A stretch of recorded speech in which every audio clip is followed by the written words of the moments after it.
वृंदावन में बिहारी जी की अनन्य भक्त थी। नाम था शांति देवी, जो कि बिहारी जी को अपना लाला कहा करती थी। उन्हें लाड़ दुलार भी किया करती थी। एक दिन वो बिहारी जी के दर्शन करके लौट ही रही थी तो उन्होंने क्या देखा। राधे राधे दोस्तों, हरे कृष्णा। स्वागत है आपका कृष्णा वेणी अध्यात्म मार्ग में। अगर चैनल में नए हैं तो चैनल को लाइक, शेयर और सब्सक्राइब जरूर करें। उन्होंने क्या देखा कि लड्डू गोपाल की प्रतिमा बहुत प्यारी है। वो सोचती है क्यों न ले लूं, और ऐसा सोचती ही है और वो ले भी लेती है प्रतिमा और घर ले जाती है। शांति देवी को एक बेटी है जिसकी शादी पास के ही एक गांव में हो चुकी होती है। शांति देवी घर में अकेली रहा करती थी, लेकिन अब दो लोग हो गए थे, एक लड्डू गोपाल और एक शांति देवी। वो लड्डू गोपाल को बड़े प्यार से रखा करती थी और दिन रात उनकी सेवा में लीन रहती थी। क्या मजाल कि उनके लाला को जरा भी तकलीफ हो जाए। एक दिन की बात है, शांति देवी अपने लाला को भोग लगाने के बाद, लाड़ दुलार करने के बाद विश्राम करवा दिया और खुद भी तनिक देर विश्राम करने लगी। तभी उसे जोर जोर से हिचकियां आने लगी और वो इतनी बेचैन हो गई कि उसे कुछ भी नहीं सूझ रहा था।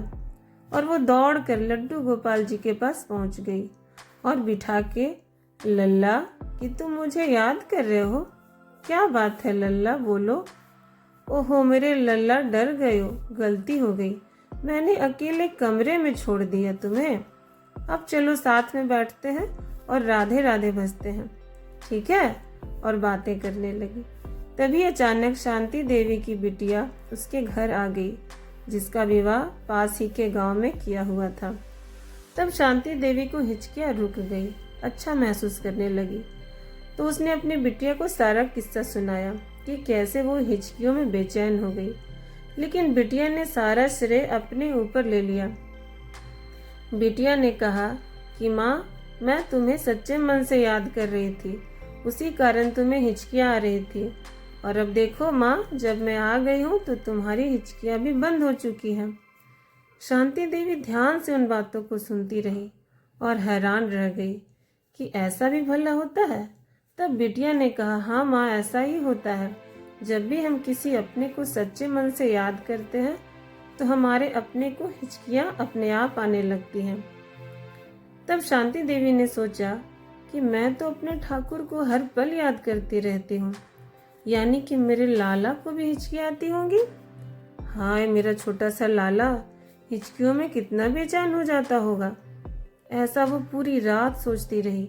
सुबह होने तक शांति देवी ने फैसला किया, नहीं, ऐसा नहीं होगा, अब से मैं अपने लाला को जरा भी परेशान नहीं होने दूंगी।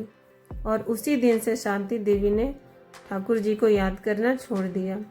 अपने लाला को भी अपनी बिटिया को ही दे दिए सेवा करने के लिए। लेकिन शांति देवी ने एक पल के लिए भी अपने लाला को याद नहीं किया। और ऐसा करते करते हफ्ते बीत गए, लेकिन लगता है कि अब याद आ जाएगी लाला की। तो वो उसी समय बिहारी जी के दर्शन करने चली जाती थी, लेकिन याद नहीं करती थी।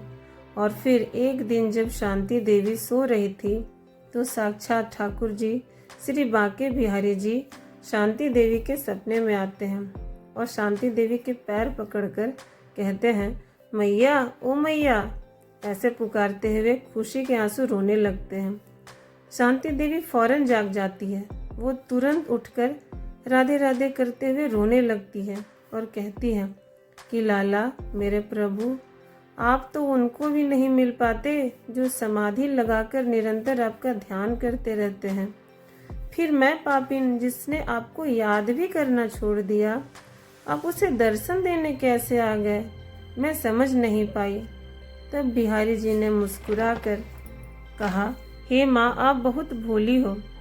कोई भी मुझे याद करता है तो या तो उसके पीछे कोई स्वार्थ होता है, या तो कोई साधु भी मुझे याद करता है तो उसके भी उसका मुक्ति पाने का, भक्ति या मेरा प्रेम पाने का स्वार्थ छिपा होता है। लेकिन धन्य हो माँ, तुम पहली भक्त हो जिसने ये सोचकर मुझे याद करना छोड़ दिया कि कहीं मुझे हिचकियाँ आती होंगी और मुझे कोई तकलीफ ना पहुँचे। मैया, मुझे मेरी इतनी परवाह करने वाली माँ पहले कभी नहीं देखी है। तुमने केवल प्रेम किया है बस। सुना है उसी समय बिहारी जी के श्रेष्ठ भक्तों में गिनती हो गई मैया की। ऐसा वरदान दिया तभी शांति देवी अपने मिट्टी के शरीर को छोड़कर अपने लल्ला में ही लीन हो गई। इसीलिए ठाकुर जी किसी के चढ़ावे और भोग के भूखे नहीं हैं, वो तो केवल तुम्हारे प्रेम के भूखे हैं। उनसे बस जितना हो सके प्रेम करिए। राधे राधे। हरे कृष्णा।